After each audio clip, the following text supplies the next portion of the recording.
Le 19 septembre dernier, Le Figaro publie une tribune qui appelle Emmanuel Macron à conditionner la reconnaissance de l'État palestinien, alors que cette reconnaissance pourrait contribuer à faire cesser le massacre des habitants de Gaza. Cette tribune est signée par 20 personnalités, dont BHL, Philippe Torreton, Père Patrick Laine, Enthoven, Arthur, Johan Sfar, Dominique Régnier et d'autres. Le lendemain, l'autrice Sophie Trégan répond à la tribune sur sa page Facebook. Elle écrit ceci en conclusion de son analyse. Quand on conditionne la reconnaissance d'un État à la libération de 49 otages au mépris de la vie de plus d'1,5 million de personnes en proie à un génocide, c'est ni plus ni moins qu'une hiérarchisation des vies humaines selon leur origine ethnique, c'est du suprémacisme. Julien Terry repartage ce texte sur sa page Facebook. Mais il a le malheur de recopier au passage la liste des 20 signataires de la tribune, liste qui est bien sûr déjà publique, puisqu'elle a été publiée dans Le Figaro, sur Internet, et reprise partout, entre autres sur le site du CRIF. Et dans son commentaire, il qualifie ces 20 signataires de génocidaires à boycotter. On peut considérer en effet que chercher à retarder la reconnaissance du droit à un État d'une population qui est en train d'être exterminée, c'est soutenir le processus génocidaire. 2 mois plus tard, la LICRA crée le scandale à partir de ce post Facebook du 20 septembre. Elle publie un montage dans lequel elle retire tout le contexte et elle laisse croire que Julien Terry a simplement fabriqué une liste de non-juifs à boycotter sans raison. La tribune anti-palestinienne du Figaro et son analyse de Sophie Trégan sont coupées. Reste seulement la liste et l'appel au boycott. La LICRA commente en disant que Julien Terry, professeur à l'université de Lyon, fait une liste comme au temps de l'occupation. Cette accusation est mensongère et cela se vérifie facilement car la liste est composée de personnalités juives et non juives réunies dans cette tribune non pas pour ce qu'elles sont mais pour ce qu'elles pensent, c'est-à-dire par affinité politique. Les médias reprennent immédiatement l'information sans la vérifier, notamment Lyon Capitale qui donne le nom et l'adresse du lieu de travail de Julien Terry. Les insultes, les menaces et le harcèlement commencent. Face à l'emballement médiatique, l'université Lyon 2 se désolidarise de Julien Terry et lui adresse un premier avertissement public. L'université saisit le procureur.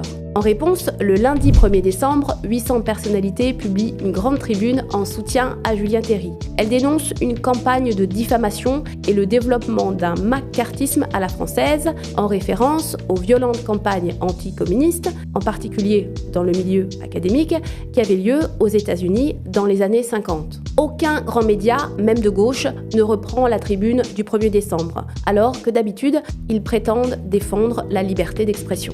Et pour alourdir le dossier de Julien Terry, son compte Facebook est fouillé de fond en comble. Et le même jour, l'UNI, syndicat universitaire de droite, ressort une vieille publication Facebook de janvier 2024. Julien Terry a repartagé un mème qui circulait après l'annonce du plan d'annexion de Gaza par Netanyahou. Ce mème exhumé par l'UNI est repris par les médias. Le Figaro parle d'une image juif qui vole un portefeuille. La polémique explose. L'université Lyon 2 suspend Julien Terry à titre conservatoire. Il attend maintenant une décision disciplinaire. Julien Terry a répondu dans un communiqué. Ceux qui orchestrent actuellement une cabale contre moi, en épluchant des années de publication, ont fini par trouver une erreur qui leur permet de me faire passer pour ce que je ne suis pas. Malheureusement, ce mème n'est pas suffisamment clair et peut prêter à confusion. Je le regrette, je présente mes excuses pour ce manque de vigilance et je réaffirme mon rejet absolu de l'antisémitisme. Je souligne que la circulation de ce mème, si maladroit soit-il, était aussi une conséquence de la confusion créée par le choix de l'ambassadeur d'Israël à l'ONU de porter l'étoile jaune en séance pour justifier le massacre des habitants de Gaza. Car dans cette caricature, le personnage qui vole le portefeuille de la Palestine porte une kippa avec le drapeau d'Israël, mais aussi l'étoile jaune en bandoulière, tout comme l'ambassadeur d'Israël à l'ONU a porté l'étoile jaune à l'ONU. Et c'est ça le plus important. Une légende fait dire aux voleurs sur cette caricature « Dieu m'a promis ce portefeuille ». Tout comme les sionistes disent que leurs droits sur la terre de Palestine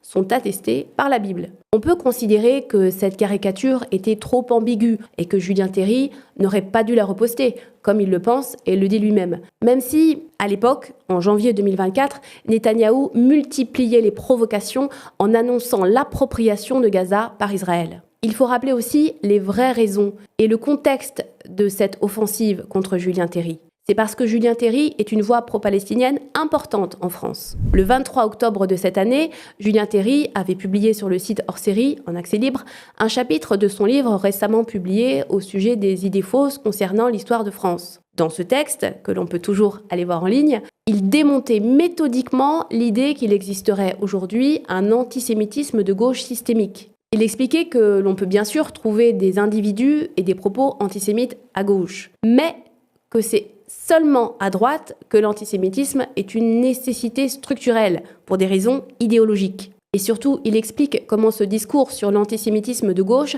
est aujourd'hui surtout un outil de propagande à la fois contre la gauche radicale et contre le soutien à la cause palestinienne. Le collectif Juifs et Juifs révolutionnaires, pas du tout clair sur le sionisme, répond à Julien Terry dans un article repris par Edwy Plenel. Non, l'antisémitisme, d'où qu'il vient, n'est ni résiduel ni une fake news.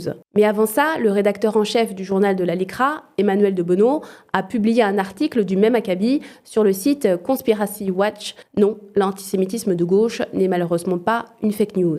Ces titres de la LICRA et des JGR sont mensongers. Terry n'a jamais prétendu que l'antisémitisme était une fake news. La cabale et le montage de la LICRA contre Julien Terry ne trouvent pas sa source dans la lutte contre l'antisémitisme, mais dans la défense du sionisme. Il faut replacer ça dans le contexte général de répression des voix palestiniennes dans le monde académique. En avril, le chercheur François Burga a été poursuivi pour apologie du terrorisme, après avoir exprimé des positions pro-palestiniennes. Il a été placé en garde à vue. La plainte provenait d'une association pro-israélienne. Il y a un an, l'enseignant Benoît Huou a évoqué dans un cours le carnage de Gaza et l'apartheid israélien. Lui a été dénoncé par le compte Twitter sioniste Sword of Solomon, puis suspendu à titre conservatoire et inquiété pour apologie du terrorisme. Il y a un an aussi, l'enseignante Véronique Bontemps a aussi subi une procédure disciplinaire du CNRS pour apologie du terrorisme pour avoir soutenu des étudiants pro-palestiniens. Voilà que des gens complètement illuminés se mettent à pourchasser les influences de ceci, de cela dans l'université. Quand est-ce que ça arrive? On n'a jamais vu ça en France. Il y a une liberté universitaire depuis Robert de Sorbonne. Ça date du VIe siècle. Donc c'est vous dire que ça fait un moment que dans ce pays, on dit que dans les universités, on raconte ce qu'on veut. Et non seulement les enseignants sont réprimés, mais en plus, les conférences sont interdites. Il y a un mois, un colloque sur la Palestine au Collège de France a été annulé. 5 conférences de Rima Hassan dans des universités ont déjà été interdites, dont 2 à Sciences Po. Pierre Stamboul, porte-parole de l'Union juive française pour la paix, a été interdit de conférences dans 2 universités, à Montpellier et à Aix-en-Provence. Pascal Boniface, directeur de l'IRIS, a été interdit de conférence à l'université de la Sorbonne. Et Judith Butler, universitaire américaine de renommée internationale, a été censurée aussi dans une première conférence sur la Palestine que nous avions organisée avec Parole d'honneur et Tzedek.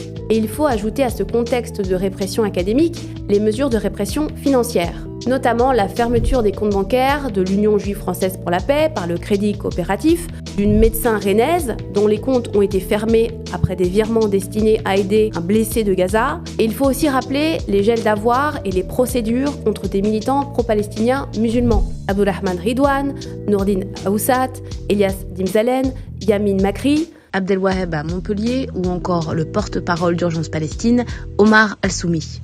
Cette campagne de Julien Terry et sa suspension par son université a lieu dans le cadre de cette répression générale. Et l'accusation d'antisémitisme est ici un prétexte qui ne doit pas masquer les motivations réelles, faire taire toutes les voix palestiniennes dans le monde académique et militant. Alors, on soutient Julien Terry et toutes les voix pro-palestiniennes qui sont censurées. Si vous aussi vous les soutenez, partagez cette vidéo. Merci de l'avoir regardée jusqu'au bout et à bientôt sur Parole d'honneur. Et la tribune en soutien à Julien Terry est toujours disponible et surtout, elle est ouverte à signature. Alors n'hésitez surtout pas à aller la signer en envoyant un mail à soutienterry@gmail.com. Cet enseignant n'est pas antisémite, ne l'a jamais été, il ne l'est pas et il ne le sera jamais. Si vous me prouvez le contraire, madame, je serai le premier à vous donner raison et à aller lui dire « je change d'avis ». Venez me démontrer qu'il l'est. À mes yeux, il ne l'est pas. Mais je vous mets tous en garde. Attention au confort, à la facilité qui consiste à prendre un adversaire et à la harceler sans vous rendre compte du précédent concret. Moi et d'autres, nous ne permettrons pas qu'à l'université, on fasse la chasse aux mal-pensants.